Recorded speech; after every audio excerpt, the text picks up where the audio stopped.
Yeah, welcome back. Today on the show we got Ignacio Esteban, returning guest. He's been on every season so far. He's a former ATF agent and he's just finished writing his 70th book. And tonight we're going to talk about mainly Scientology, how dangerous of a cult they are, which is the title of the story he's written, and Drinking the Kool-Aid, Jim Jones and His Crazy Suicidal Revolution, the title of another amazing book by Ignacio. Thank you. Third season. Congratulations on that, man. Fantastic. I'm glad to be a guest, a trifecta. Yeah, you're the only guest I've had on every season. Oh, that's awesome, man. We always have good conversations too, and I think your audience enjoys it also. So that shows too well. And of course, shout out to you for all those short, cool videos you do on some of the excerpts I read from my book. They've done Yeah, really good, especially Las Vegas Mob City. I think has over 2,000 views on Facebook Reel. So wow, awesome. that's pretty cool. Yeah, Yeah, so it's I've people got a enjoy it. They few really more do. on the way. And it eats up. So hopefully we can do some more in the future too. Yeah, definitely. I like doing them. It's good. It gives me more practice with my editing, and you got a cool stories as well. So I like the ones you do with the Matrix. You put your face on where Keanu Reeves is. I saw a yeah, few of those. But they've done pretty good too. yeah, That's awesome. You're getting really good at it. That's hats off to you, man. yeah. Thanks. Just teaching myself. Did you? Good. That's I was with self-publishing. Well, with Kindle, I pretty much had to go and learn everything myself and just read and go watch a lot of videos and that was the best thing I could have done. I know we always talk about writing, Yeah, and I like to always plug it. So if you guys ever have a chance, you guys are writers and you're getting frustrated with publishing industry, yeah, go Kindle Amazon. Take a look at it. This could be the best format for you. You don't have to yeah, deal with these publishers which have certain standards, lines. They're taking too. I'll be honest with you, they take way too much. yeah, The numbers I'm seeing and people complain, these publishers take way too much. Do it yourself, and you get yeah. about 80%. I mean, I'm not. Wow. It's not just about the money, but you get to. You don't get edited either, Yeah, which I think was frustrating when they were trying to change. That's not the way to do it. I think I really, I've never, ever in a million years could have done this yeah, any other way. But when I'm doing with Kindle Amazon, no other way. There's no other way because it's all about profit. It's all driven about making money. And some books you write because it's not about making money; it's you want people to read about, it, yeah, right? That's some of the stuff I put out there. So hopefully enjoy it. So I think it's and also my books are free if you're a Kindle Unlimited subscriber. All my books are free. You get to read it. So you're part of that. You get to read all 70 books. Plus there's so many out there now. It's unreal. It's really getting very popular and more people are doing it. So I know you like writing too, Thomas. And I know we've talked yeah, about that. And many people reach out to me and say, how do you do it? It's yeah, pretty much you follow the example. It's like anything else. It takes time to review it. I would love to get into editing. People ask me, hey, do you want to do your own show? yeah, That's a question that people ask me. Hey, you talk about so many, you have so many books, you talk about so many things. I said, yeah, but I'm not good at editing or I have to learn all this stuff or, it takes a lot of work and you imagine, but like anything else, you got to learn it, right? I yeah, mean, I can reach out to you and others. I know, Bill yeah, for Stacks, sure. you've had him. He's always been helpful. I did a live show with him. I think you were on, you did a shout out on us, Yeah, last week too, which was pretty cool. Yeah. So, yeah, I've he's been doing a great. lot of live shows also. Yeah, yeah. So that's a good show. Offer to help out also ideas. You guys have been doing it for a while, so get some ideas from you guys. Yeah, I think that'd be awesome if you started your own show. You'd be great, I reckon. Like, I have a lot to talk about. yeah, It's not just like one thing. As you see my books, it's not yeah, just true crime, right? I do yeah, politics and current events, and I do the cults. yeah, You mentioned those two books, and I merged them, and I did a book recently, merging that with mass murders and killers, cults, killers, and mass murderers. And wow. it's a good read. It talks about these and others. And I think you also read these two too about Jim Jones and Scientology, right? Yeah, What was your take about this? yeah. I had no idea about the guy Hubbard, was it, who started Scientology? I never knew the Yeah, history of it. L. Ron Hubbard, Lafayette. L stands for Lafayette. Lafayette Ron Hubbard. It's I a didn't know he character, was a isn't it? writer either. Yeah, Pulp fiction writer. Yeah, yeah, he was struggling for years and years and years. And for your audience, yeah, I know you read about it. Just give me just a little bit of background on him, and yeah, then we can dive into the cult. And I think it's a cult. Many people think it's a cult. I mean, the Australian government thought it was a cult when they started looking into problems they had. European governments, the American government. Has issues of, it's not a religious organization, but more driven by profit, business for profit, right? Exploiting people that are looking for answers. Maybe they go spiritually, and sometimes they're weak, they're vulnerable, and they're taken advantage of.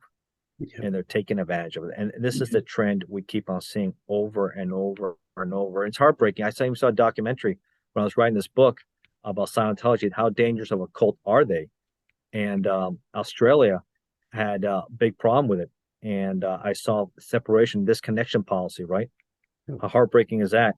That if you're part of Scientology and other family members don't agree with it, they separate families. You can't even talk to a family member who doesn't buy into it, because you know why? It's about brainwashing, mind control, staying in there, because you end up giving a lot of your assets, like doing all cults, to the leadership, right? Then they control you, right? They use you.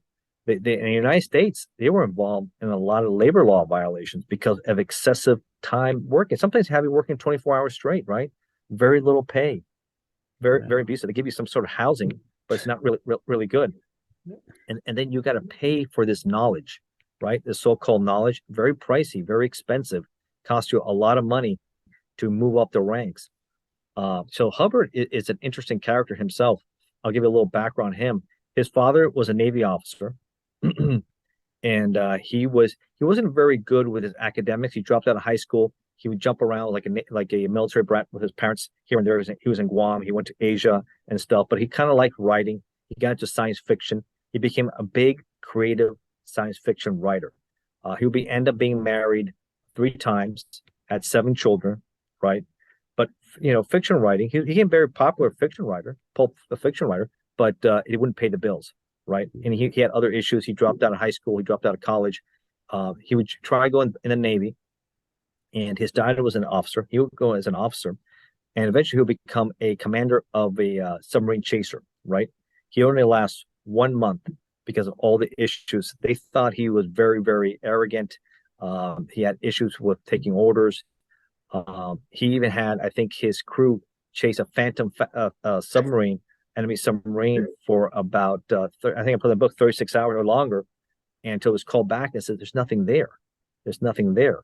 Yeah. He even did a practical exercise in the Coronado Islands, who he thought belonged to the United States, but belonged to Mexico, which is near Southern California.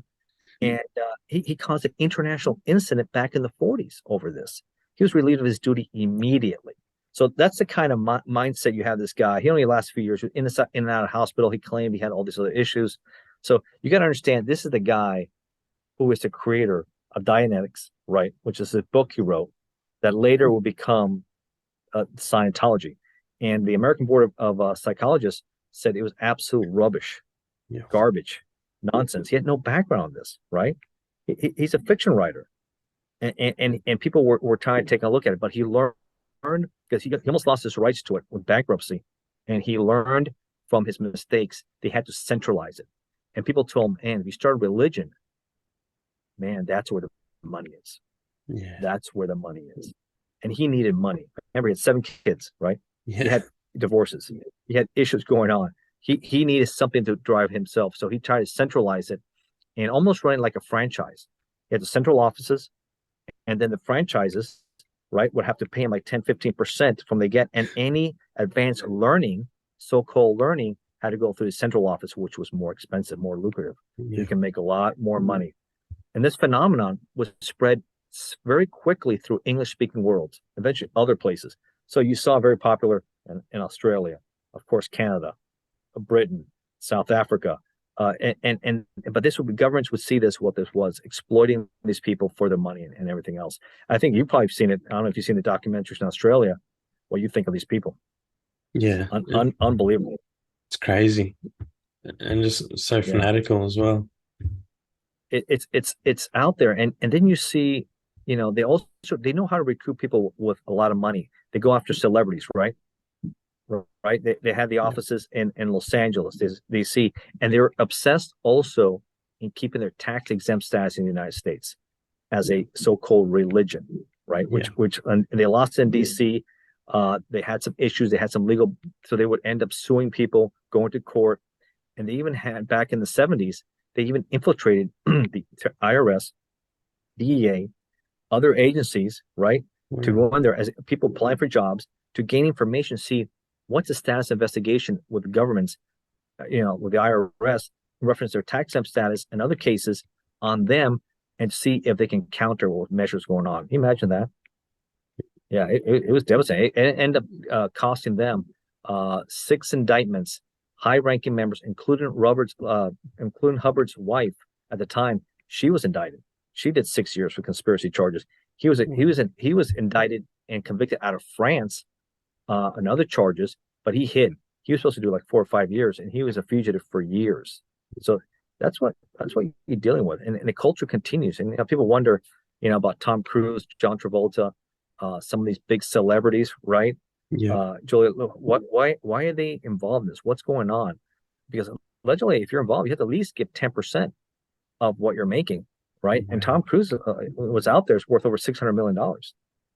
Easy. That's crazy. So is he giving 60 million to Scientologists or Yeah. more?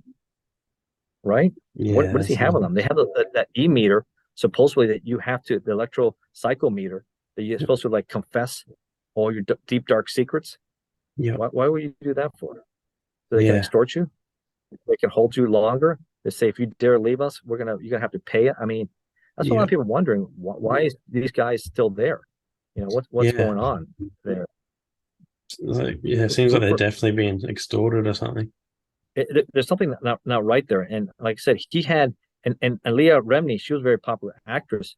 She wrote a book about it, and she got out of Scientology. She was raised in it, right? I mean, Yeah. a lot of famous people were raised in it, and she got out of it. She wrote a book about it, about the problems, and some of her family members still stayed there. And this whole ridiculous disconnection policy, right? Yeah. You're not supposed to have contact. They don't want you having contact with people who are not believing in Scientology. It is really no, my opinion, no religion should be doing that to anybody. Separation of family. They should be helping each other, working with each other. And if people have their differences, they have their differences. But that tells me it's all about profit. It's all about money. Don't be around these people. We want to push it and make more if we can. That's just my opinion. What I saw with Hubbard, and how it grew and grew and grew. And so like I said, he was indicted out of France. Many people were indicted with his organization. And eventually, he died in the late '80s. It's a fascinating, good read. Looking at this guy, but his background is always appeared to be motivational.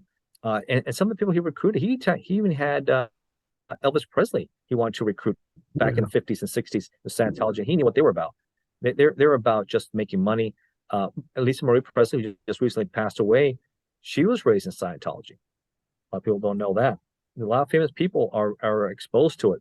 Tom Berenger, a famous actor, he blames his divorced second wife on Scientology and all the issues he had within Scientology. Christopher Reeve also left Scientology, and he said there was a lot of issues there. Who played Superman in the late '70s and '80s? So a lot of famous actors dabbled in it, part of it, escaped it, criticized it, but and they go after people who criticize them and say things because it hurts. It's bad for their business, right? Yeah. And you see it all over the world. So I don't know if you know much about Scientology. I think it's a good read. You take a look at it, and then you can see a deep dive. And always be leery of cults. We're going to talk about Jim Jones, but and David Koresh, Branch Davidian, which equals into another book I have about mass murders and what happened with Waco, and then led to what happened in Oklahoma. We just had last week 2 anniversaries on the same day, April 19th, which was the anniversary of Oklahoma City, the worst domestic attack in U.S. history. All right. Yeah. And what triggered it? The Branch Davidian, the standoff in the Waco siege that happened in '93, April 19th, 1993. So we can definitely transition to that stuff. But what do you think about this, Thomas? Yeah, I think it's definitely a dangerous organization. And yeah, I think I'm not sure if Hubbard intended for it to snowball that big, but I think it's definitely all about money. And then it's just continued on.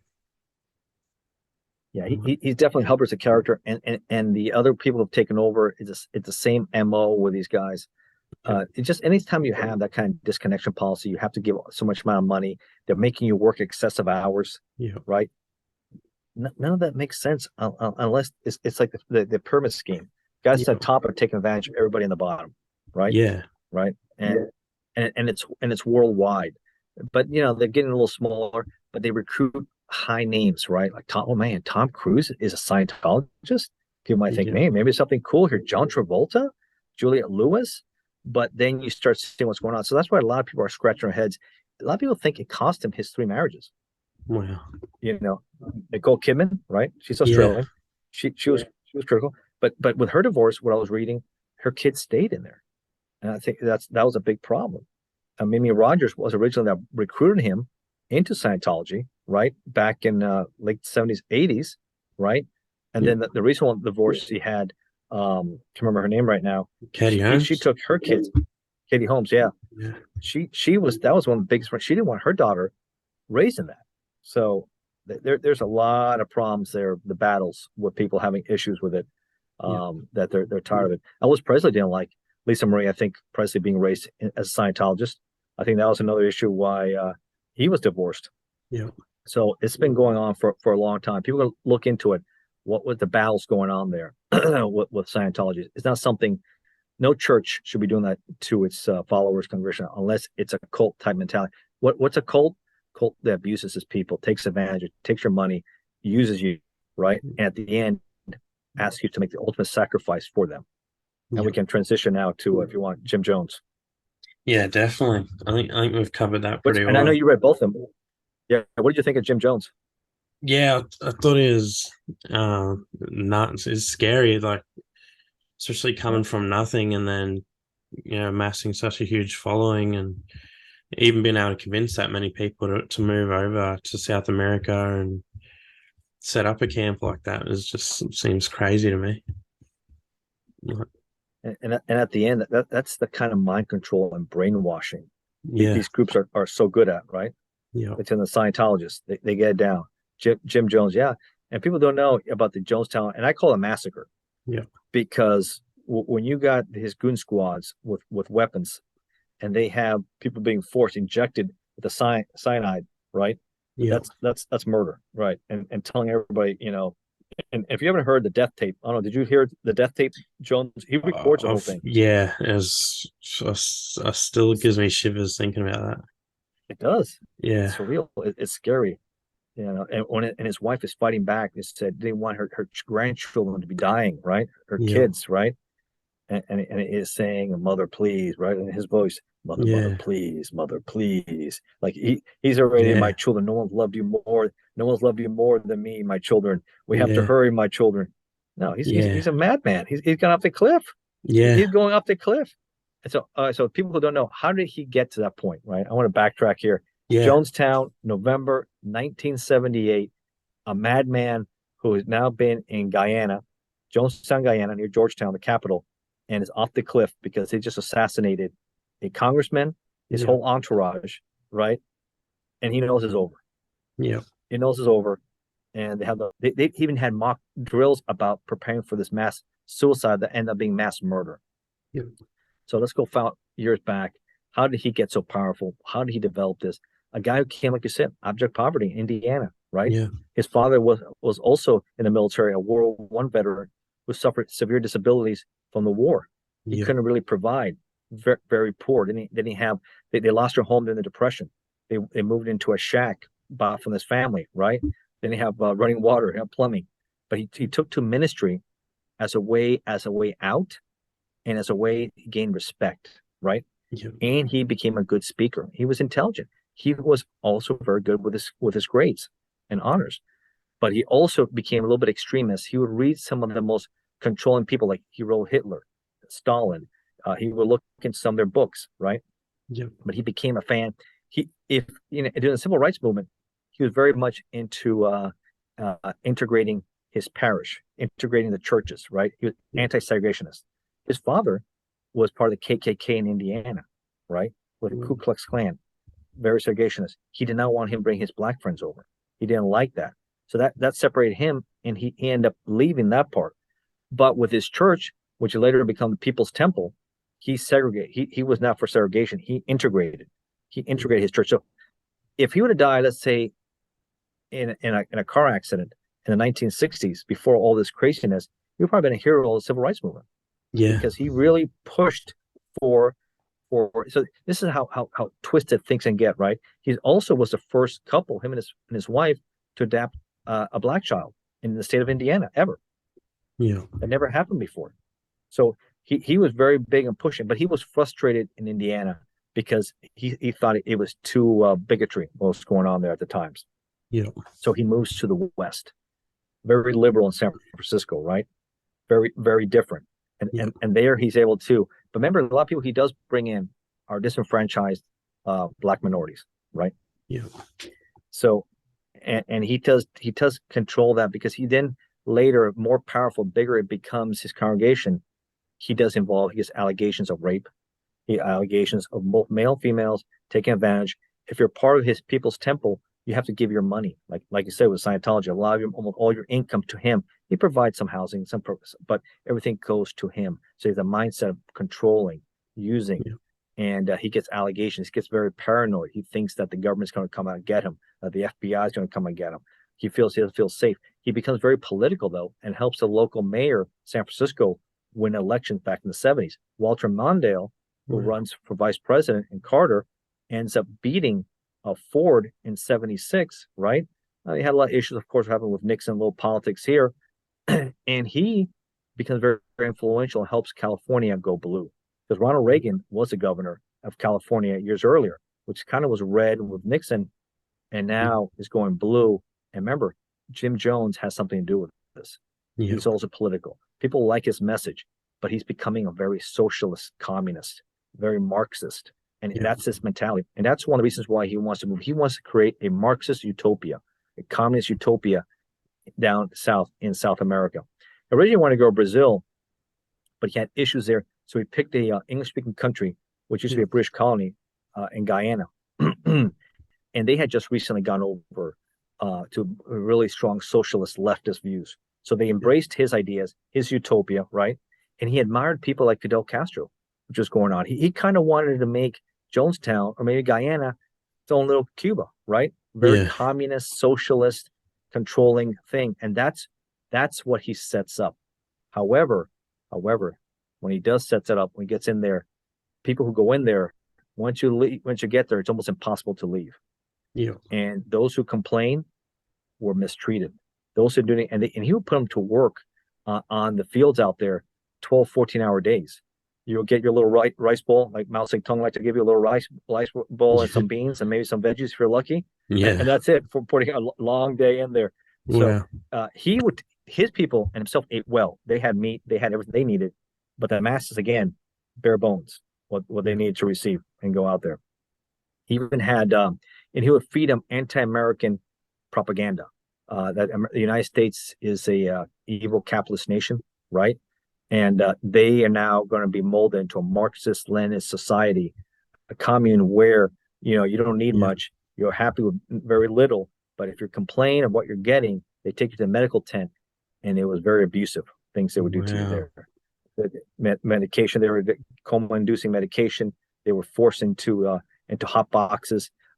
Very few people who did escape were talking about defecting and explaining the horrors that are being committed in Jonestown. So this is important because then you get this congressman, Leo Ryan, right? He's a Democrat. Remember, he's a Democrat. And he knows that this guy Jones helped Carter and Walter Mondale win the election in 76. But he knows there's a lot of stuff being written, a lot of stuff. He wants to go to a fact-finding mission to find out for himself what is going on in Jonestown. And is that people want to leave.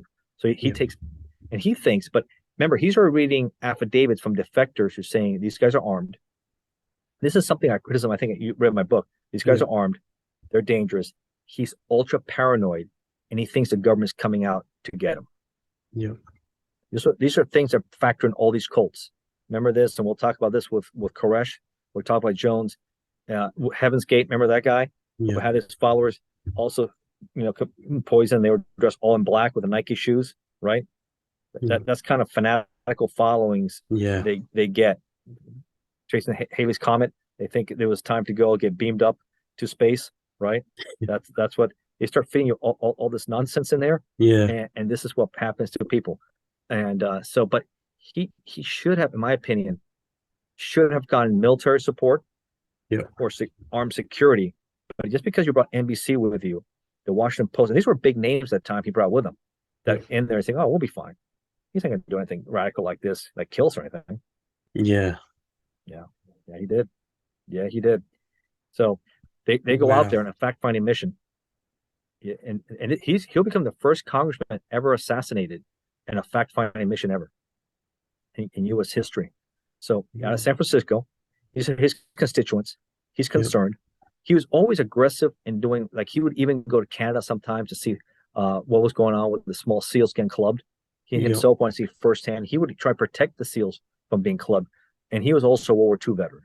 So he was a man who wanted to be proactive and see hands-on. But you have to be careful because his actions trigger this mass murder, right? Yeah.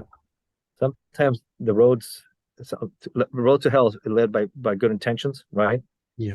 And he had good intentions here, but he wasn't ready to back it up because he knew these guys were armed. Because the defectors were saying these guys are armed.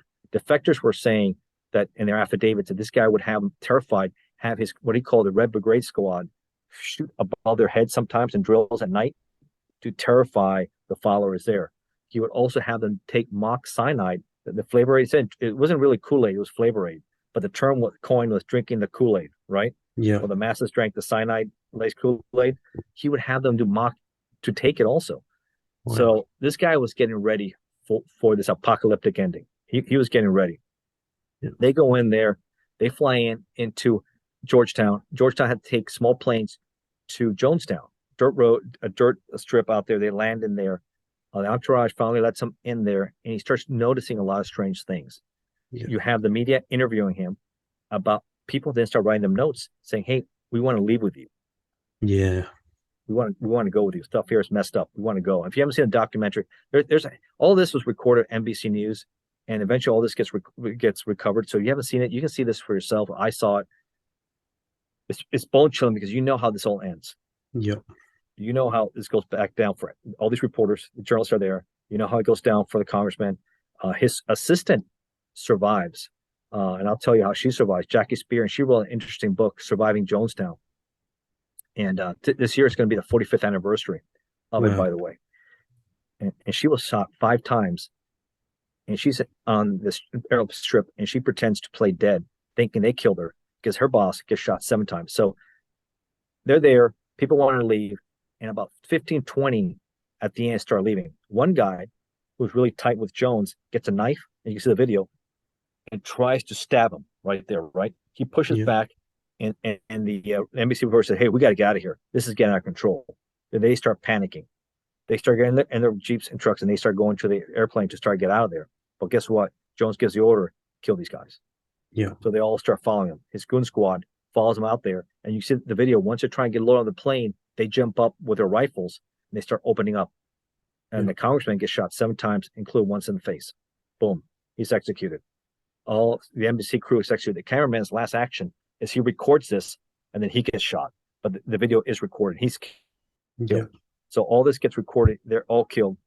And the assistant there, she survives with 5 rounds, playing dead for 24 hours there.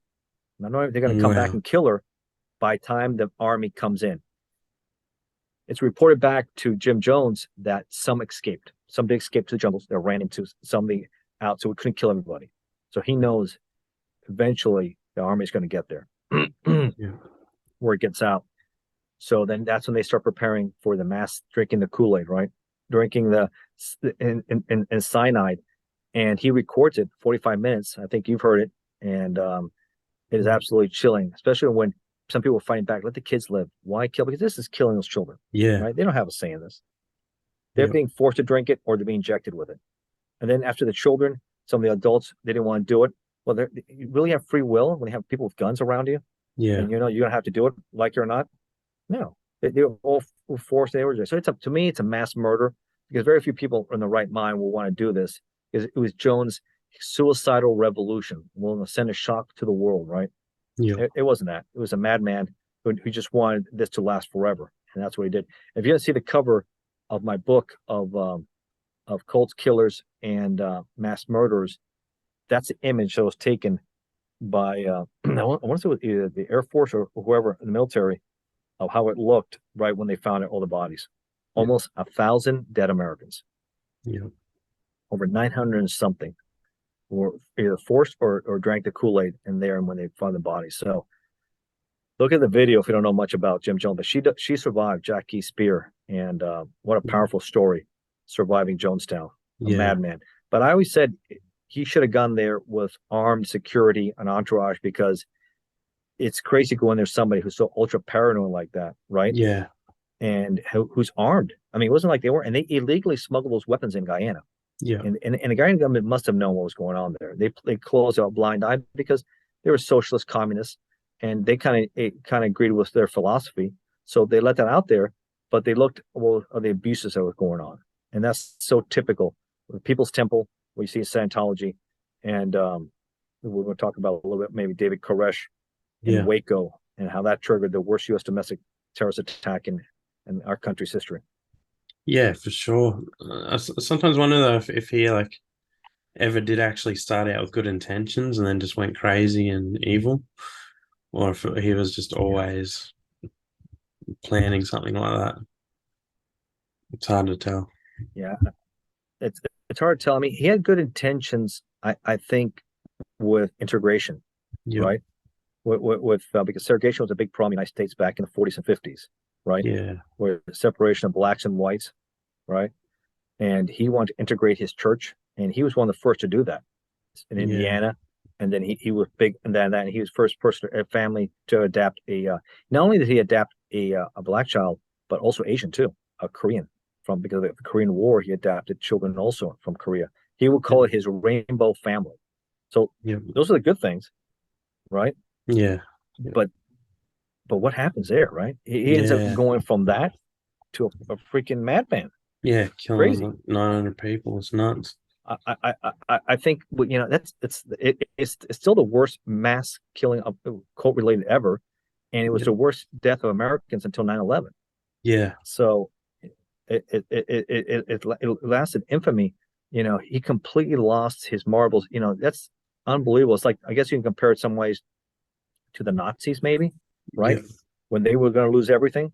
And Nazis were killing their children, right? Because they didn't want to live. It wasn't a Nazi world. They would have them execute their own children and what have you. So in essence, that we can't live this compound, this life. Well, there'll be no life. Yeah. It's our way. It's going to be my way or the highway type mentality. He got really into that. I think he himself got ultra brainwashed to believe in this ultra, Marxist Leninist society he wanted to create, anti-American. Even he had Soviet officials come in there. I'll tell you a quick story here. I wrote my book, and they applauded him for what he had created there.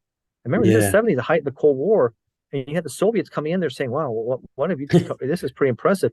Wow. He even flew to Havana to talk to Fidel Castro. Yeah, that's the kind of guy he is. Wow. And crazy. So you don't know much about it. A lot of people from younger generation of ours, they don't know much about Jonestown. Maybe from being in Australia. But I imagine you guys you've had yourself, because it seems like with Scientology and all of these cults, they seem to be a phenomenon you're seeing around the world. Yeah. No matter where you go, you see cults around the world take over people. Hare Krishnas, right?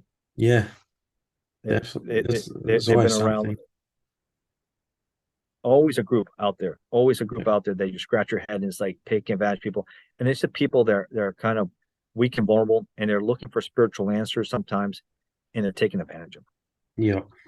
They really are, financially, emotionally, physically.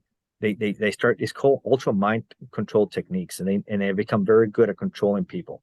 And this comes from people that you can see that have not been, some are educated well, and many are not, disenfranchised. Yeah. And that's where they take into it. So, and you see this. I'll transition now into Timothy McVeigh, I call it Timothy McVeigh, the face of domestic terrorism, right? And that was, and the anniversary was last week, April 19th, 1993. And I'll give you a little background. Who is Timothy McVeigh and what is Waco, in case your audience doesn't know, because it was a big thing here in the United States, but it would trigger this mass attack, killing 168 people. Obviously not as big as Jonestown, which is 900, but this is an act of aggression also by a guy who was McVeigh, who was in the military, in the army. He was a veteran of the Gulf War, decorated veteran. If he would have died during the Gulf War, which you don't know, was in 1990, liberating Kuwait against Saddam Hussein's invasion, right? The U.S. went in there with other nations and liberated Kuwait from Hussein's. And eventually he would go down in Operation Iraqi Freedom, right? Yeah. But if he would have died in the Gulf War, here's another one. He would have been a patriot, right? Yeah. So how does this guy go from being a patriot to the worst domestic terrorist in U.S. history? Yeah. That's unbelievable. And he brings guys that he served with in the Army. All of these guys are U.S. Army veterans, not who served, who commit this act of atrocity against its own people, right? And because they're going after, in their minds, a tyrannical government. Well, there's ways to do things. If you go to other countries, like maybe in China, communist China with the CCP, maybe Venezuela with Nicolas Maduro, Putin in Russia, Castro was in Cuba, and North Korea, Kim Jong-un. Yeah. Those are abuse targets. Our country it's the freest country in the world. Yeah. You're going to have disagreements. There's ways to do things, but to load up a truck with 5,000 pounds of ammonium nitrate, right? Planning this for a year and a half, and then to park it under a federal building in Oklahoma City where the daycare center was, killing lots of children in there in the name of a repressive regime. Yeah. That's not a patriot. You're a mass murderer. Insane. Yeah. That's a mass murder. That's not a patriot at all. And how did he get there? Was fascinating. Was events he saw the events in Ruby Ridge happened in the early 90s, and at Waco, which was David Koresh, which also part of Branch Davidian, in my opinion, another cult, right? That had people come in, and there's people from all over the world, from Australia were there, British were there, Americans obviously. And they themselves will give their rights to one. Every time you give your rights to one person, you know nothing, and you bring your children to that, nothing good's going to happen. Yeah, nothing good's going to happen because he's manipulative, he's controlling, he's abusive, he takes your money. He's just like the other guys at a smaller level, right? Allegations come in again with abuse, child abuse going on, physical abuse going on there, just like with Jones, right? Federal government's investigating. ATF, the agency I used to work with, right? I had to start with ATF then. ATF would have a investigation for him having illegal weapons manufactured to fully automatic, and they had a search warrant and arrest warrant for him. Now, hindsight's 2020, right? You learn from mistakes. A lot of people wish that maybe they would have arrested Koresh. Intel was then that he wasn't, but I guess he was sometimes would leave the compound because he lived in a big compound in Waco. Sometimes he'd go to the city, right? And maybe they could have arrested him there. But hindsight's 2020. Another thing that also hurt was that the local paper in Waco was tipped off of this possible search warrant coming in to hit. We had a full tactical team going to hit the compound, right? Yeah. So the guy from the paper was lost in the area, and he asked a local letter carrier, "Hey, how do I get to the Koresh compound? Has the search warrant? Has ATF already hit the place? I heard there's going to be a big raid going there." He said, "Well, it's over here, but I haven't heard anything." Little did he know that was his brother-in-law. Wow. The letter carrier. He just said that too. So the letter carrier then tells Koresh, "Hey, the feds are coming. ATF's coming. Get ready." So rather than being quiet and easy to get in there, they're fully armed and ready. ATF hits it, and boom, it's a shootout for hours. 4 ATF agents are murdered in that raid, right? There has to be a truce called out to call the bodies. Many other agents are injured in that for that tip-off, and that will lead to a 51-day standoff. Wow. Negotiations, the FBI gets involved. So it becomes a circus because the way the compound's set up, there's a hill up here, and people start watching this standoff. So people from all over the country start coming in. And a guy named Timothy McVeigh is recorded out there by local media. Say, "Hey, what do you think about what's going on here?" And he said, "This is outrageous." You can see all the video out there. This is part of the events that triggers him. From that day, 2 years later, he will commit the worst attack in U.S. history. And his video says, "This is unacceptable." It's bone chilling because you know what he's going to do later. And he said, "This is unacceptable. We can't have this. We have to do something about it." And he's selling bumper stickers and everything else. And that's when, after the siege happens, so FBI then says, "Okay, we need to get the kids out. We got to come in there." They bring the tanks in. They go in there. They try to blame the FBI for starting the fire, but they had listening devices, and they can hear Koresh and others saying, "They're coming, set the fires." Yeah. It wasn't the federal government that set the fires in there; it was them. And if the right way, when you found out there was a search warrant coming, instead of fighting the government, because your time is in court, Yeah. not to do that and kill 4 agents, is you say, "Listen, I'm going to turn myself in. We're going to work this out peacefully, right?" And you Yeah. have your time to fight it in court, not in a shootout with the government. What's going on? And that led those kids out. And there was 20 some kids that died in this horrific way, died in this fire, right? At the end, it was 70 some people that died. Yeah. 70 some people. Big numbers. That's crazy. No, it is. It is. This then leads to two co-conspirators, Terry Nichols and Michael Fortier, to help Timothy McVeigh, and remember, also in the Army, which he met. And Nichols will help him buy all this ammonium nitrate. This bond will cost him about $5,000 then, right? Wow. And then other stuff they needed, plotting, fake IDs, everything they needed to set it up. They set up in 16 55-gallon drums inside in a Ryder truck right there, right? He had 2 fuses set up. He lit the fuse by the time he parked it in the Oklahoma City building, right? And then he had 2 minutes, a car that he parked a few days earlier, to go out and get in there. He had 2 minutes to get out. And if it didn't work, the fuse, he had a Glock 45 caliber pistol on him. He would shoot himself and die in the explosion. This would leave a 30-foot wide, 8-foot deep crater that took out more than a third of the building, killing 168 people. Yeah. And going after who? ATF, because ATF agents were in there, in an office in there, right? Going out to other federal law enforcement that was in there, because in his mind, we were a tyrannical government. Well, wait a second. Why didn't these people, this Randy Weaver and Ruby Ridge and all this, there's ways to do things and turn in there. That's not the way to do things. Yeah. So people don't see American history. And what book did he have with him? I'm going to backtrack a little bit. It's called the Turner Diaries. And this is a novel.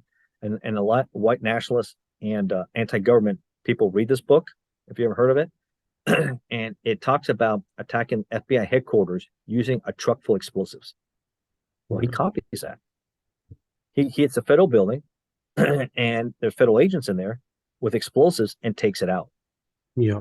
So, and he has a copy. He says in interviews he had copies of that book with him, inspiring him to do it. Yes. Patriot, Persian Gulf War, Yeah. to mass murder, just like that, planning to do all that stuff. He gets executed. Let me tell you how he gets caught. So the car that he has no plates. He left a car that he escapes with no plates on, right? Yeah. He's driving for 90 minutes, and a state trooper from Oklahoma pulls him over for having no plates on his car. He knows that he has a gun, the 45 caliber that he was ready to use, in his waistband. Yeah. So he arrests him for a concealed weapons violation and takes him to the county jail. There's sketch artists, because people saw the cameras and the sketches start coming out on the possible bomber. Just before he's released on those charges, people recognize him. Hey, I think we got the bomber here. So just before he gets released on those charges, they recognize that that's the bomber, and they keep him in. The FBI ends up bringing him in. And then of course they get warrants for Terry Nichols' place. They got lucky that they would have caught him eventually, but at least that made it easier for him. But you think he would have had at least a plate on the car, right? Yeah. Nice. This seems like they had a really good plan of escape. That they had it all planned out to do that, but not a plan of escape. And insanity, absolute insanity. Yeah. He would be convicted in Colorado in '97, federal, and executed in June 2001. Lethal. He would become the first federal inmate executed in 38 years. At the time, President Bush signed off on his execution. He does a lot of interviews. He writes a lot of stuff. If you haven't seen anything like that, look at what Timothy McVeigh's mentality and what he says. A guy who grew up modest means, his grandparents were Irish immigrants to the United States. He was kind of an introvert. That is true. He was introverted, didn't have a lot of friends, but didn't join the Army. He was a gun enthusiast, did join the Army. But what controlled him to force him, and I think also what hurt him too, was that he was also in between Waco. He then would go to the gun shows, travel around the country. And I've been to a lot of gun shows, an ATF agent. And I've been to a lot of gun shows. And there's most people are good people, but you do get that 1 or 2% that are radicalized. Yeah. And he was selling the Turner Diaries at the gun shows and survival gear.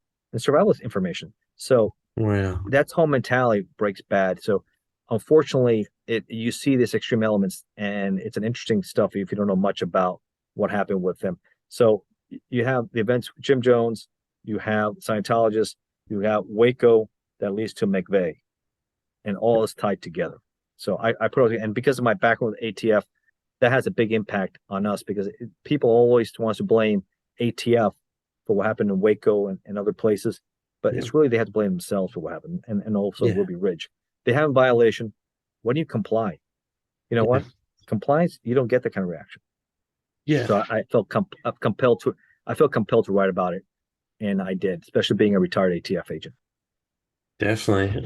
I definitely, you know, seeing some amazing stories, but just how those people can change so quick, like from having good beginnings and just going like that. They're gone, and you see case after case after case like Yeah. that. It's a trend I'm seeing, and Yeah. when I'll do some other diggings on maybe like we said about serial killers and other stuff, I bet I'll find Yeah. the same trend with them. Yeah. Yeah. There must be like something significant that happens that just goes bang. I've done a lot of interviews too, and I've listened to some of these guys who were in the mafia and who become hitmen, right? And Yeah. a lot of them have good beginnings, Yeah. and all of a sudden they go into the dark side, and they do these horrible things, and you scratch your head like, what happened? You went to Wow. Catholic schools, you were an altar boy, and you go from altar boy to being later after you come out, 1920, you become a hitman for whatever family. What? Yeah. Doesn't yeah, Don't get that. it's nuts. But It's crazy stuff. those books of yours definitely good reads. Thank you, man. I appreciate that. Yeah.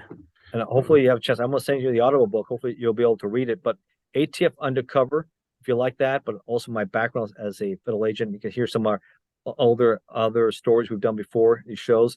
We are Yeah. the second one. The shorts are also good, also that you've done. Yeah. It's about 2 hours in Audible. So if you like that, and I have more coming out. A shout out to Sean Milo.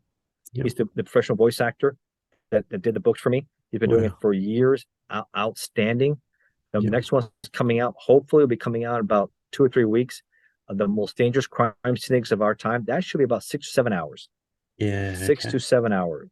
Wow. That's going to be really long. That's a lot of my books of the mafia, the one percenters, the cartels, yakuza, all that stuff put together, right? And Yeah. and that way people can get really good feel for all the stuff and the history of it. And I think people are really enjoying that when I put it all together. Some Yeah. like the short ones, Cool. some like the mediums, and some like the real long ones now. So you get a little bit of everything that you like Yeah. with my books. And if you also want to hear me, I'm all over YouTube also. Yeah. And in YouTube Rumble, you type in my name, and I think Thomas, I think I've done like 70 shows also already or more. Yeah. Yeah. Yeah. Everywhere now. Every time I log in, your name's popping up. Yeah, no, I've done obviously with Hollywood Wade, William Steele. We sure I just did one with Thomas Lavecchia, which is doing well Yeah. He's also. great. Yeah, I know you interviewed him, right? Yeah. Yeah. Adrian Martinez as well. I've done shows with him. Yeah. Interviewed Gunner. You did a show with Gunner, right? Yeah. Gonna. That's He's releasing interviewed me. in a few Yeah, hours. all these guys. Yeah. Now all these guys have done shows with. A shout out to all of them. It's fun to do these shows, and I'm always looking for more people. So if anybody else out there wants to reach out to me, you can reach out to me on Amazon or through Facebook. I'm also on LinkedIn. Those are the three big platforms I'm in, and I'm always looking to more shows and ideas too. I know you throw me one, so we're going to look into it, and Yeah. we'll talk more about that. I think that'll be fascinating. Yeah. I'm kind of curious to find out the mindset.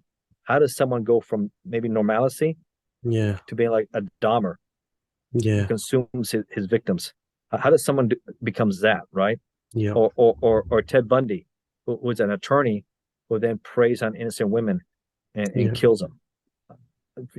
Jekyll Yeah. and Hyde type mentality, right? So Yeah. that's so fascinating. And I think I mentioned a little bit about Pedro Lopez, the South American serial killer, Yeah. who killed over 300, and the Colombian government let him out. Yeah. Is he still alive? Is he still Yeah. praying? I mean, Yeah. we got some good stuff to talk about, man. It'll be fun. I think it'd be awesome. Like we could do a full series, like 10 Yeah, episodes I or think something. so. I think so. I think there's 10 so many different serial people. killers out there, and their stories are amazing. I mean, people know Jack the Ripper, but that's Yep. over 100 years ago, right? Yep. But there's so many currently that are happening and still happening. It's a phenomenon where it's shocking, where people live, two sides to travel, and they live normal lives, Yeah. and then at night they become these monsters, right? And they Yeah. have these cages, and they have these rooms. It's like the cartels. I mean, I guess you can compare it somehow like these sicarios who become really sick with the Yep. cartels, right? Or MS-13. I've talked about in my book, Mara Salvatrucha. They Yep. enjoy, they become bloodthirsty. These are Yeah. individuals that become very, very bloodthirsty. They really enjoy the killing, right? But they can figure out how a normal life still, which is unbelievable. You Yeah. can kill like this, and then you're nothing, no problem dealing Yep. with the public. It gets triggered. Yeah, I feel like those Amazing. stories are scarier than like ghost stories to me because they're so real and it's I yeah, always say fiction, yeah, nonfiction is stranger than fiction, and it's real. And there's so much stuff out there that people read about it. I mean, just reading about this guy Jim Jones, it's yeah, scary, isn't it? yeah, just yeah, even, Scientology is scary. definitely, like, especially that audio. I remember listening to it and I've just never forgotten it. It's just yeah, It's chilling. It's chilling. Mother, please, right? And yeah, my children, no one's loved you more than me. And hurry, my yeah, children, hurry, yeah, hurry, my children. Yeah, children. No way, dude. You're about to put yeah, them to the suicidal. Will send a suicidal revolution to the world. yeah. Or even Uh, on the camera, the person gave them a note to get out of there. It's like wow, yes. this is all an act. That yeah. Try to get the people out of there, and then they realize the embassy crew realize that they were in trouble. They need to Yeah, get out, especially when the guys try to stab the yeah, congressman Leo Ryan. They need to go, and then it's over because they don't have any firearms themselves. These yeah, guys, see, that's why I talk about about how gun laws, especially in the United States, they don't work yeah, because bad guys will always have guns, yeah, and you have a gun-free zone, you get victimized because they didn't come armed. yeah, These guys were armed, right? If nothing else, it should have gone, and that's where I kind of blame the congressman for because his events, his actions triggered this. Now maybe it yeah, still have happened, or maybe they should have had a warrant or something for his arrest. By that, we have these illegal weapons. Say, listen, we got proof that you guys have illegal weapons in there. You need to arrest these guys, and then yeah, arrest him, and to get these people out of there and close it down. Sometimes you have to really think things out, and I don't think, in my opinion, just as an agent, yeah, that wasn't thought out right. And at the end, it cost everybody their lives. yeah, And that's a sad part right there. Just like with Waco, a lot of mistakes were made. Things could have been different, right? yeah, Now, I still think McVeigh, he was so radicalized. I think it wasn't for Waco, it would have been some other action because he was also contemplating assassinating agents, judges, right? If he wasn't going to blow up he thought, what would get the most attention? I said, I think blowing up a federal building will get me the most attention. Because mm, assassination of a judge or assassination of an agent or assassination of a politician is not the same weight as taking out mass casualties. And that's what we call them casualties of war. What do you think of the death of those children when you parked that truck full of 5,000 pounds of ammonium nitrate? What yeah, ANFO? What was your thinking? And he's collateral damage of this revolution. that's Is yeah, that chilling? Innocent children. If you look at the picture, you see the firefighter with a little baby when they out of the rubble. Right? Remember that? yeah, So those are the mindset of a man who was rightfully executed. It's too bad that Terry Nichols, his co-conspirator, didn't get executed. When he went to state trial in Oklahoma, he was convicted of 168 counts of murder, but the jury was deadlocked sentenced him to death. wow, So he'll serve life in prison, life in yep, prison. And Michael Fortier, who was a co-conspirator, helped drive McVeigh to do surveillance on the building. He cooperated in the trials, but he got released a few years ago, and he's a witness protection program. wow, His wife was given immunity for helping out in the conspiracy. that's insane that he got out. Interesting. He's out. Witness protection program. It'd be expensive to the U.S. government, but he cooperated in the investigation. I just find it disappointing and disgusting that Nichols wasn't executed also, since he Yep, helped buy a lot of this. info that was used. Yeah. He was part of the conspiracy for this. So interesting reads if people want to look at stuff like that. Unfortunately, things that happen in the United States, historical things, Yeah. but every country has it. And the Scientologists and these cults, folks, they are everywhere. Yeah. They're everywhere. Not in Australia, like I said before, Europe, in the Americas, South Africa. These places are everywhere, everywhere, everywhere. Just be careful, be leery. This is what happens at the end when you get involved in these type of groups. They just abuse and take advantage, like we said. Yeah. Definitely. Yeah, you gotta have your wits about you. Yeah, you have to. And if you like all this, folks, again, all my books are exclusively on Amazon. You can just type in my name, Ignacio Esteban. You can look them up, and they have all different sizes of books, longer and all that. And now I'm getting more into the audibles. So I'm hopefully I'll get the audiobooks out. I have the ATF one and the other ones out shortly. So you can, if you're not a big reader, you can listen to it, and you can use your credits toward that. So that'd be great. Yeah, definitely. I definitely recommend all the books that you've written. I'll get excited every time you got a new one coming out. What are you working on next for number 71? 71. I think I want to work on what we talked about. Oh, cool. Yeah, that'd be The awesome. serial killers. I'm going Yeah. to work on that. I think I want to start with Bundy Yeah. because I was in Florida when I was in high school when he got executed Wow. in the electric chair.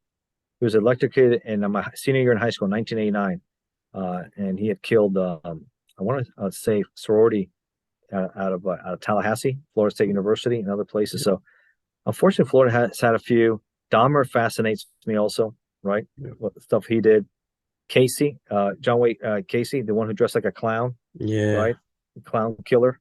I That's mean, it's scary. just so many, The so Green many River Killer. scary Have you heard of him? individuals. Which one? The Green River Killer? Green River in Australia? No, he's in over there. I can't remember where, but I think I think Bundy actually helped the FBI profile him from in prison. Nice. Now Yeah. I want to look into those. You guys had any big ones in Australia? We had one, Ivan Milat. He's like used to kill backpackers. Oh, Um, wow. yeah. So look him The, up. the Hitcher. There's a movie like that called The Hitcher. Yeah. People Yeah. who picked up and he just used to kill these people. Yeah. I'll have to check that out. Yeah, there's another one you can look up, the Snowtown murders. Um, Mm. yeah, there's been a couple that have never been caught as well. It's unfortunate. It's every society had to deal with these people. They have these mental health issues. You can Yeah. also incorporate that in there also because that's not normal behavior, right? Yeah.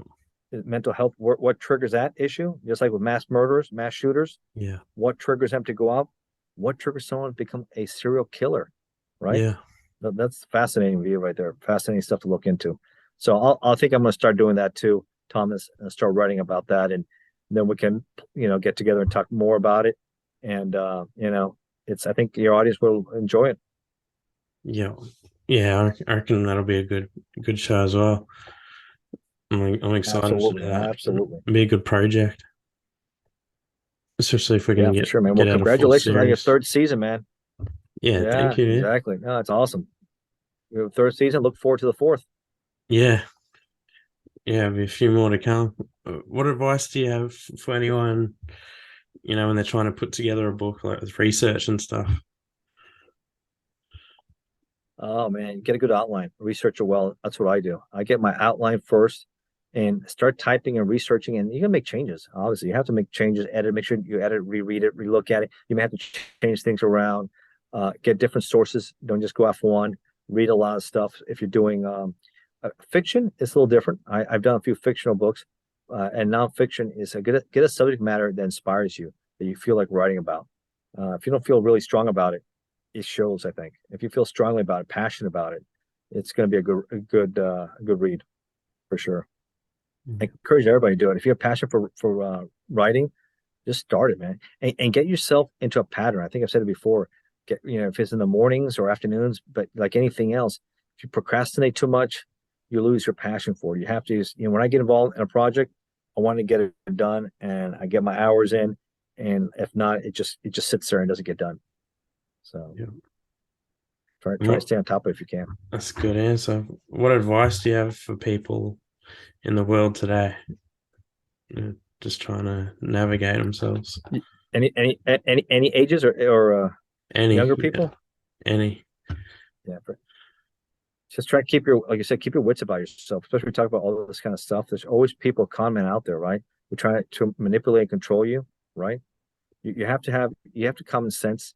If it doesn't smell right, it doesn't look right, it's not going to be right. If people make you all these promises and salvation and give me all your answers and I will give you this in return, and that doesn't make sense. It has to have, no church is going to take advantage of you like that. And obviously you have a percentage sometimes you give if you go to a church, but to give your whole income to somebody or give your rights away, and doesn't make sense at all. It doesn't make sense at all. Just be leery.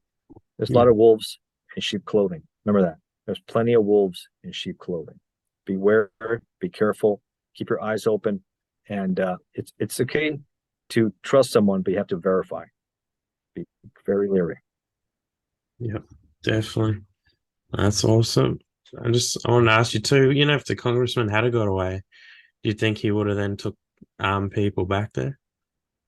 Like, if he had to go, yeah.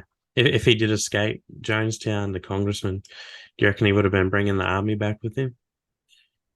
well, they brought the army back for sure because some people did escape, Yeah. and that's how it took the army 24 hours to cut through the jungle to get there. So that's what gave Jim Jones time to do this mass murder. I just think it was a big mistake to go like that. I think in his mind, he probably thought he was safe when he had NBC News, the Washington Post, his whole entourage. There's no way this guy would do that to us. You just didn't know how crazy, how mad this guy was and what you were dealing with. So at the end, it cost him everything. Cost him everything. And if you haven't seen it, you can look at her, Jackie Spear, his assistant, and how she survived 24 hours laying dead on the tarmac there, pretending to be dead, shot 5 times, and how surviving Jonestown. Unbelievable story. She later would take over his position and be elected official as a congresswoman in that same area years later. That's something. Yeah, that's incredible. She just retired actually this year for her career in Congress. She just retired. Jackie Spear. Yeah, what a story! Like, even to be having to play dead for that long. That's 24 hours. The smart she played dead. I think she would have moved to try and get up. They would have killed her. Yeah. They thought she was dead. She took the 5 rounds. I think she also couldn't move too, she said, because her injuries were severe. So she got lucky the army got there when they did and saved. But a lot of people, didn't make it. So the video there is pretty stunning. The the cameraman for NBC News was recording his last moments before he's shot and killed. Yeah, scary. Especially get it all on camera.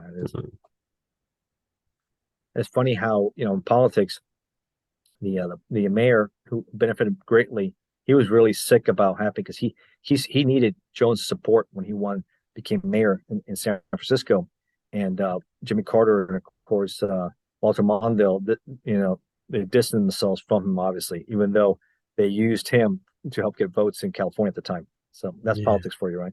Yeah, dirty game. What else you got planned for this year? More, hopefully, I'm working on some other projects. I'm hoping that I finish a screenplay based on my autobiography, ATF Undercover. You can see the poster behind me there, and looking to have it done, the TV pilot. Hopefully, make it done to a series. Might be some hiccups though. There might be a writer's strike in Hollywood, so that might slow it down a little bit. So maybe I'll look at some other things, maybe other projects down the road too. But hopefully that will get done, and that'll be very fascinating. Yeah, I wouldn't mind doing a docuseries, maybe. Yeah, maybe do a docuseries. That'd be pretty cool. I got so much material. Yeah, I got a lot of material out there. Maybe do a docuseries. That's stuff I've been thinking about, because that's become very popular on Netflix. Yeah, and other ones, and Amazon Prime and stuff like that. They're extremely popular and a lot cheaper to do, also produce. So and they do well. So based on all the material and ideas I have, that could be something else, not just in my book, but other, because I have so many books out there and different expertise on all this content, maybe I'll do that too. Yeah. I got, I'm retired, so I could, tell my family everything else. I got plenty of ideas. So if anybody or you have any other ideas you think, let me know. Yeah. That's cool. I do, and I'll be watching more of your shows, man. I do enjoy your content and all that. And I think it's pretty cool also those little shorts we do on my Yeah. books too. I think people really enjoy them. Yeah, definitely. I'll have to Yeah, people like get also these. the DC. Yeah, that one Yeah, was I think I awesome. talked. I don't know if I talked last time or not. Yeah, DC Killers, the Beltway Killers. Yeah. Yeah. Yeah, those are another two that's in there in the book on killers on on cults, killers, and mass murderers. That story's in there also. Muhammad and Mavo. Yeah. Three That weeks in October. that was scary as well. Well, yes. What a duo that Yeah. won a nationwide killing spree that killed I think over 18 numbers in my book, over 18 or 20, using converting their Caprice 1990 Caprice Chevy Caprice into a sniper's nest with their assault rifle as a Bush 223 rifle with an EOTech in the back, killing people randomly, indiscriminately. And I was out there for that investigation. And I was a new agent, only 1 year on the job. And we were Wow. sent up there. And this place in Northern Virginia, Maryland was like I've never seen. People were paranoid, scared. You're going to gas station, you'll cover tents. So people, because they would kill people at gas stations, at the parking lots.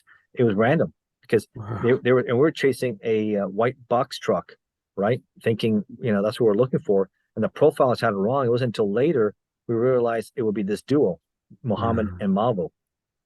Muhammad will be executed after his arrest a few years later in Virginia.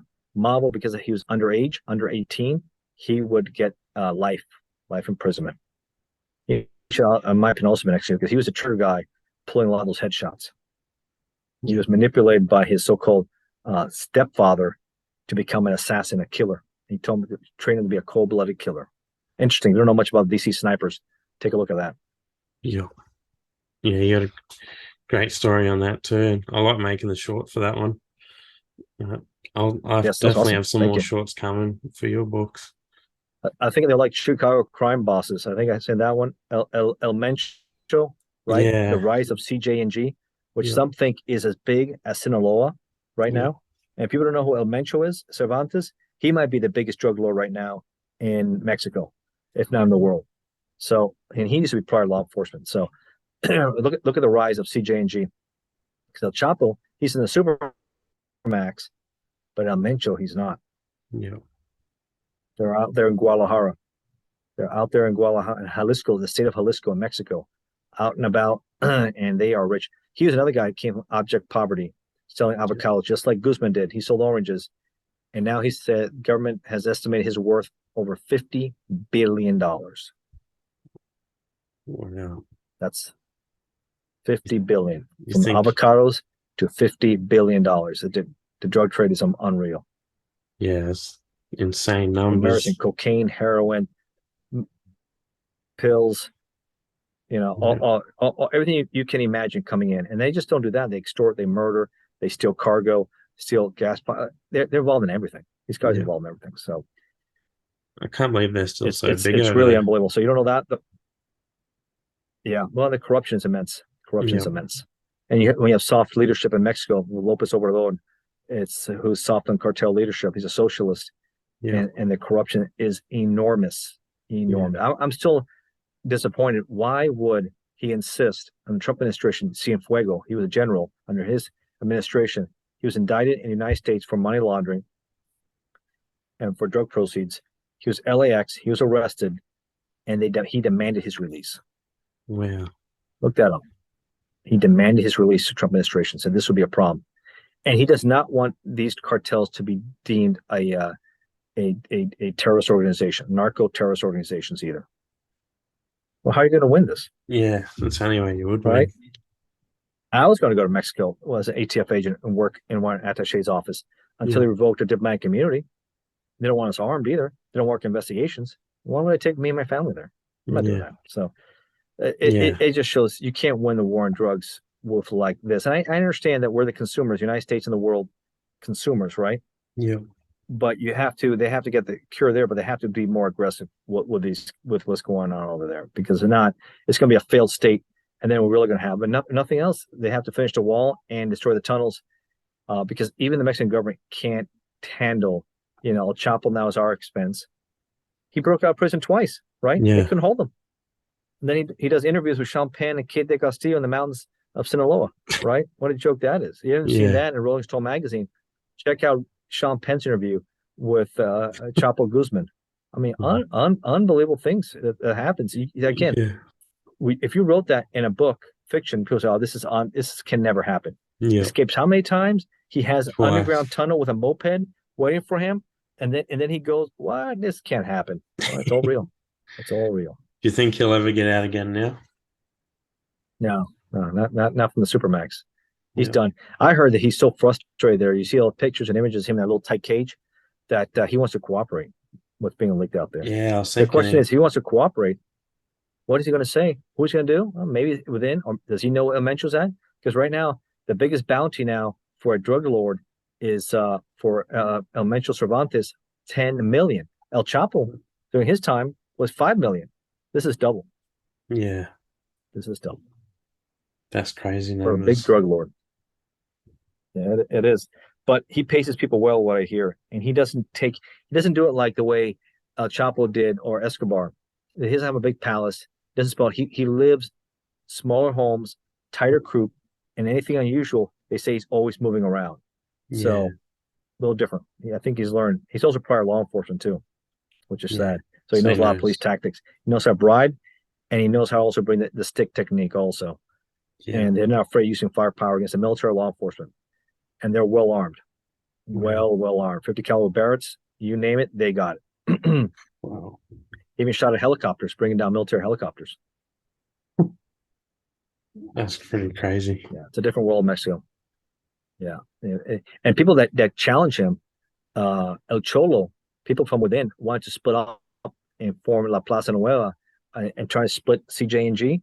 Yeah. If you look at the pictures and images, he gets captured, and El Mencho doesn't play games. He has his guys in mass surrounding him with weapons, automatic weapons. And next thing you do is an image of him and these guys were friends. So that's what happens. You betray me, I don't care if you're my friend or not. Yeah. He's tortured, executed, and then he's wrapped in black wrapping in a park. And this is what happens to a traitor, a cholo in Spanish. A sign hangs on him there. So if you look at those pictures, you'll see that in Guadalajara. This just happened about a few months ago. So unbelievable stuff goes on in Mexico. It's not really a safe place to visit either. I used to go to Mexico, but now even in Cancun, it's not. You have shootings all the time, all that, people getting hurt, all that. So Not worth until it. I don't think they get it under control. I don't visit Mexico. Yeah.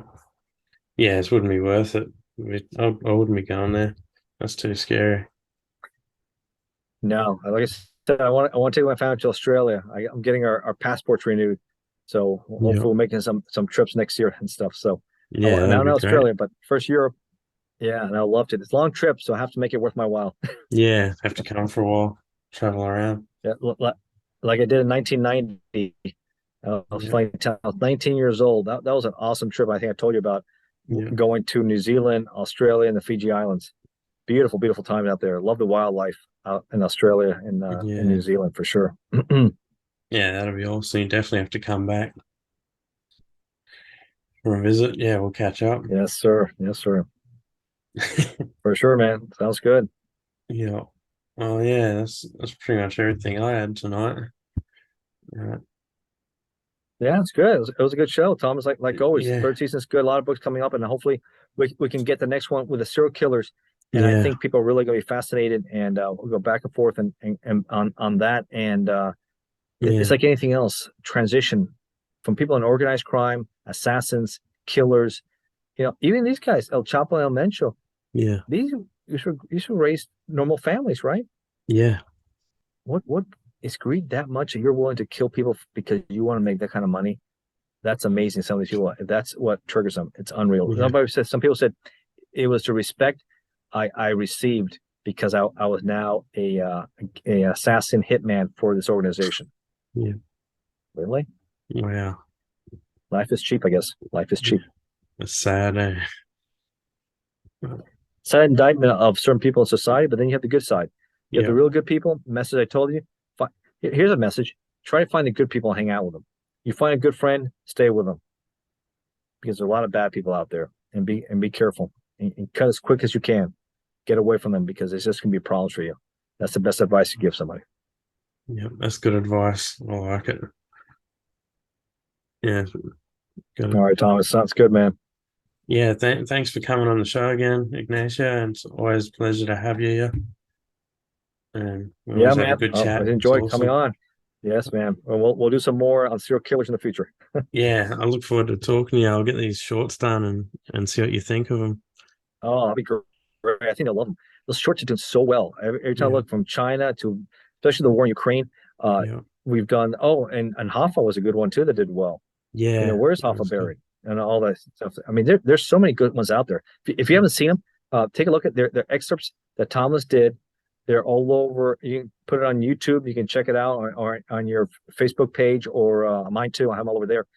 From Jimmy Hoffa to the DC killers, the DC snipers, to Las Vegas Mob City, and we've done it in China, the CCP, and also Putin. And I think we have one more out there. So we have a few more coming out. So Yeah. awesome.